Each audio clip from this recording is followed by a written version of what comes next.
Switched to the young Slovenian. Primož Roglič, his better placed fellow countryman, so far has had no problems. Here comes more attacks from the group behind. Fuglsang drops off. Soler is doing, got to the front and is doing a move there. Yeah, that stall allowed Soler finally to get to the front. At some point here now, Movistar, Quintana's going to have to start riding, or Valverde's going to have to ride for Quintana to keep them both on the podium. I think anything else, and well, it's looking more and more likely that this young man is riding his way onto the podium. Well, can he hang on for the win? That'll probably be the main thought right now, but could conceivably it be a podium. At the moment, Pogačar is still on the podium by 20 seconds, but he's leaking time and then starting to gain it again. Another stall behind. Yeah, that ticker is going up and down all the time now. And what a ride is this by Tadej Pogačar. 20 years old, turning 21 in a couple of weeks' time. 21st of September. Yeah. In 8 weeks' time. Celebrating your 21st birthday with a podium position in a Grand Tour and 3-stage victories. Neither of those is assured yet. Still a long way to go. 6.5 kilometres to the top of this climb, and they are the toughest 6.5 kilometres of today's stage.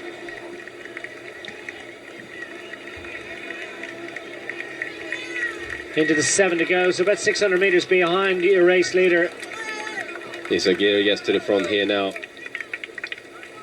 Mike Soler has done his last turn, I'm pretty sure. It's all done for Housen as well. Superb effort for the Australian rider. Was in the early break and hung on and gave a turn to Mikel Nieve. Helped to bring him back into contention on the last climb. Nieve recovered for a push for stage honours today. What a fight for the podium as now Lopez is going. Well, Lopez finally has to do it himself. He's run out of teammates. Fuglsang's gone. Long since gone. Izagirre as well has been distanced, and Lopez is simply going to have to ride to ensure that he preserves his position in overall general classification. But is he minded to try and attack? I think he tried to attack, but I don't think he's got the legs to sustain the attack. And every time they end up in this position, it's all going in the favour of Pogačar. Now Nairo is getting to the front. Nairo's going to have to ride here now to preserve the position of both himself and potentially Alejandro Valverde. Naira Quintano on the front, ahead of Miguel Angel Lopez, Alejandro Valverde and Rafalom Majko. Next up, Primož Roglič, happy enough and content enough to leave those riders up there. And this could be an interesting one now. If Quintana is riding hard here, we've still got 6 kilometres to go to the finish line, and that's for Pogačar. So we've got about 6.5, maybe closer to 7 kilometres to go for these guys. If Quintana rides hard for a bit here now, and we've got the steeper gradients coming up in on the final sort of 4 or 5 kilometres, 3 kilometres, then it could be that Quintana gets exposed and ends up losing a lot of time to Lopez. Yeah. Don't run anything else. And if they then get close enough to Pogačar, well, Lopez could still be, in theory, make it onto the podium. So it's still all to play for. It is. And it's all balanced on a knife edge for those riders on the podium. Looks good at the moment for Steiner. And Hermann Pernsteiner, the Austrian rider. His teammate Dylan Tunes is in there at the moment as well. And Pernsteiner sensed that the pace just wasn't in it. And Pernsteiner's suffered. He's been yo-yoing off the back. And Grossgartner's got to cover this one on behalf of Rafalom Majko. Not that Pernsteiner's really a threat to them on overall. Pernsteiner's was just a momentary, I was about to say a momentary lapse of reason. But it was great to see the ambition. Grossgartner has a little crack, but indeed he's just setting a tempo just to maintain the pace. I think Primož Roglič is probably grateful here. Quite the split in the group. Rafalom Majko starts to press on. Valverde is all over this one.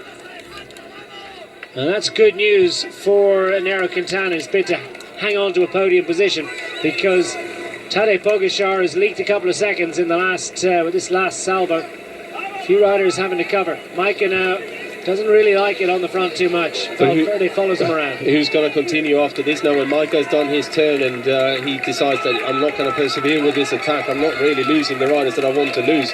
Yeah, he's got some time to make up as well, though. It's couple of minutes between himself and Pogačar. So Pogačar is obviously some way up the road, and Majko has not really got an awful lot to ride for, apart from potentially a stage win, but I would say that's unlikely to happen as well. This is that little descent that we were talking about, and then back onto the steeper gradients.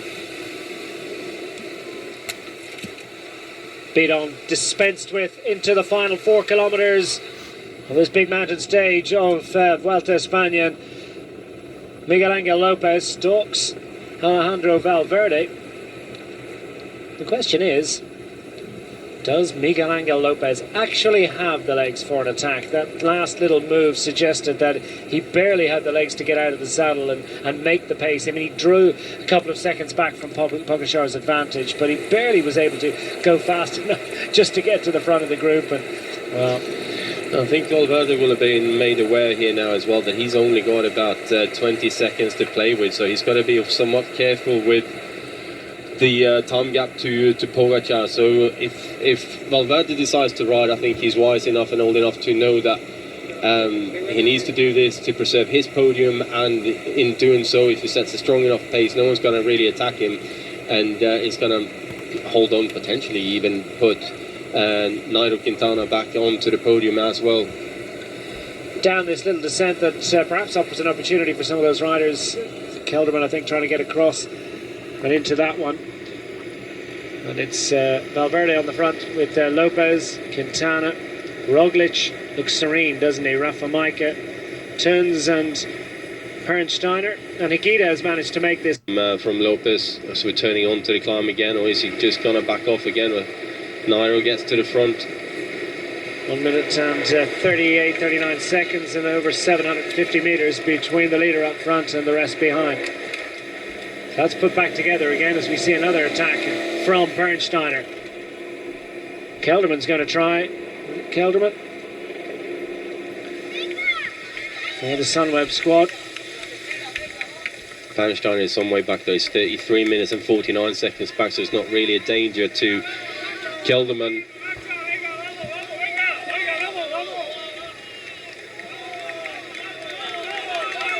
Come on. To Tadej Pogačar, within 3 kilometres of the summit, and what would be a famous victory, the first rider to take 3-stage victories in this year's Vuelta España, and what a remarkable achievement it would be. But these are the 3 toughest kilometres of this climb. Herman Pernsteiner dangling off the front of that group, which is seemingly running out of steam a little bit. Something needs to give here, or they're going to lose both the stage and the podium positions to a remarkable Tadej Pogačar. For Nairo Quintana, dangerous moment. Alejandro Valverde too needs to be ever vigilant. They are closing though, but then the gradient is gripping a little bit, and it's Valverde that steps on the gas, knows he needs to do something. Nairo Quintana either unwilling or unable to do anything. And Primož Roglič is primed and focused on only one thing. That's his nearest rival. Alejandro Valverde will not go anywhere without Primož Roglič.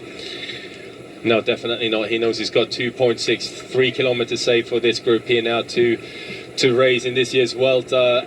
That's of any danger really to Primož Roglič. Yes, he's going to have to stay on his bike tomorrow as well, which can sometimes be a problem on those more technical street circuits. But it's definitely looking at here now. Look.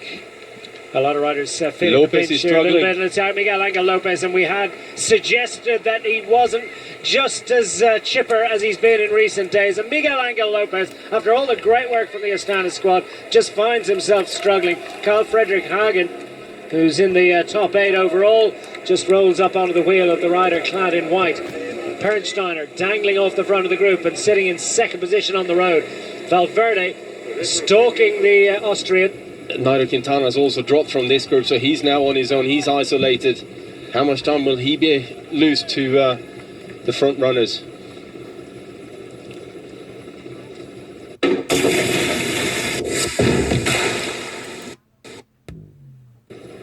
Into the final 2 kilometres now. Pernsteiner just dangling off the front of the group of favourites in pursuit at more than 1.5 minutes remove of this man. Tadej Pogačar has got a super chance now of moving up onto the podium. Certainly seems assured the way that Miguel Angel Lopez is starting to lose time of moving up into the top 4. Can it be a podium? Two Slovenians on the podium, don't rule it out. Primož Roglič able to cover everything that Alejandro Valverde has thrown at him. Naira Quintana is losing time here, and Pogačar surely moving up and onto the podium.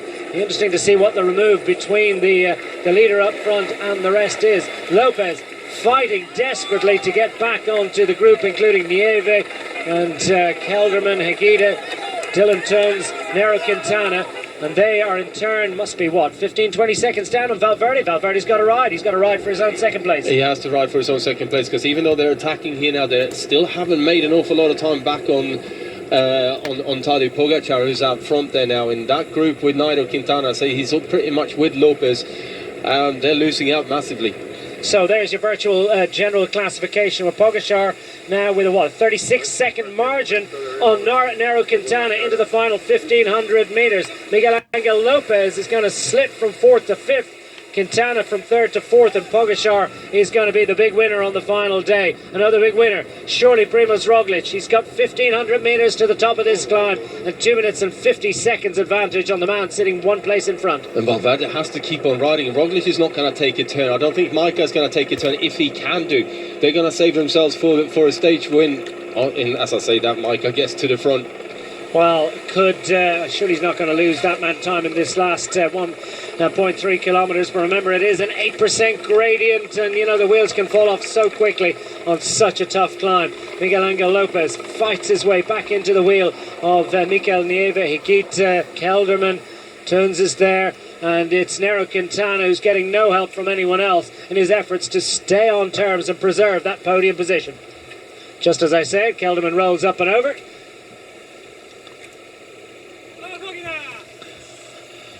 Pogačar has been in a world of hurt. He's been out front for well over 30 kilometres now. What amazing performance this has been from a young man who's, well, the sky is the limit for him, and he's within touching distance now of a famous 3rd victory in his first Grand Tour, his first season as a pro. It's remarkable. I would say that stage win is now fairly safe in his hands, unless he has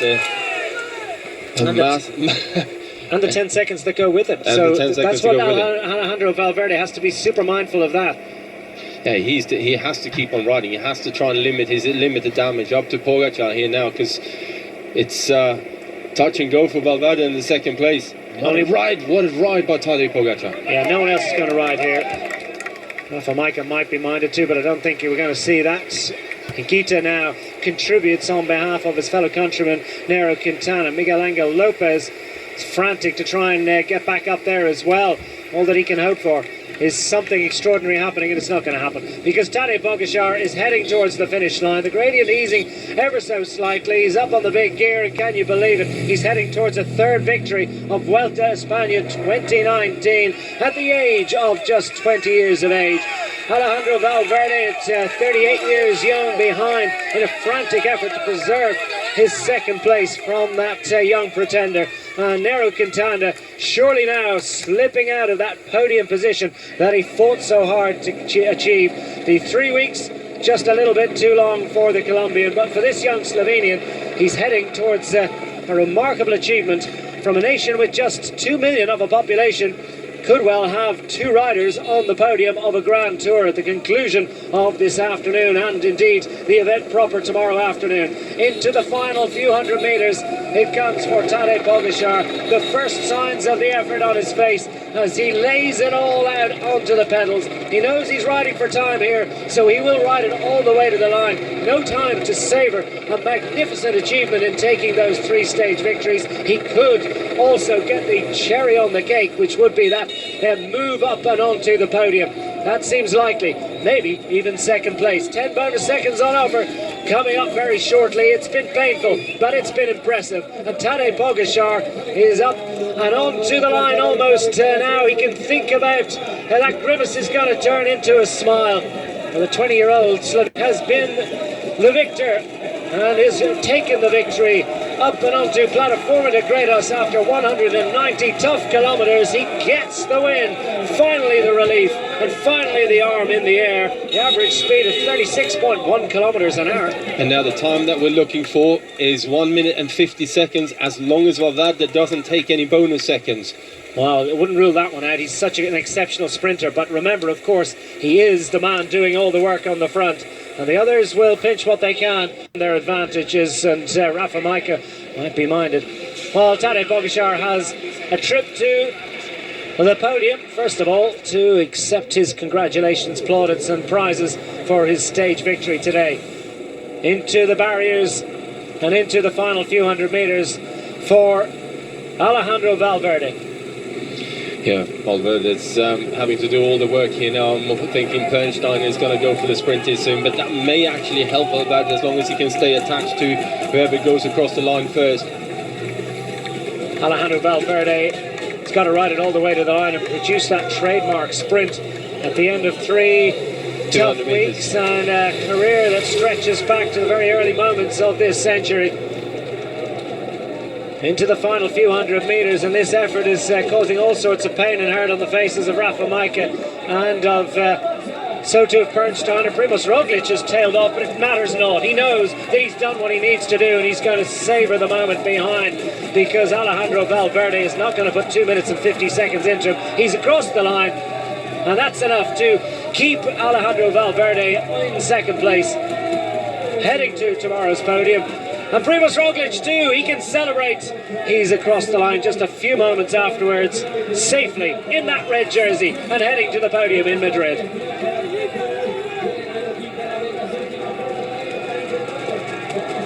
Well, finally Quintana makes it, but not in time. And he will slip off the podium. A disappointing conclusion to this big mountain stage. Disappointing too for Miguel Angel Lopez as he rides up rider classification as well. I haven't mentioned that, but jerseys aplenty for Slovenian riders.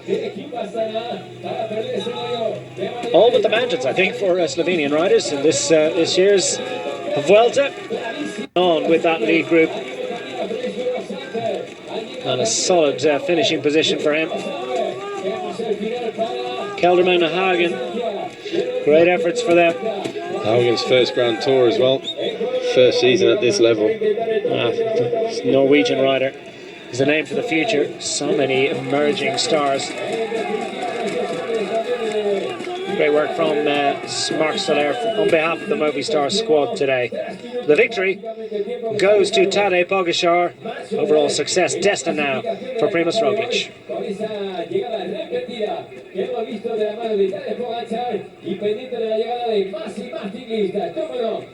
Now this the moment as Tadej Pogačar finally, the pain ebbs from his legs and he can celebrate the glorious achievement of 3 stage wins in his maiden Grand Tour in his first season as a professional racing cyclist.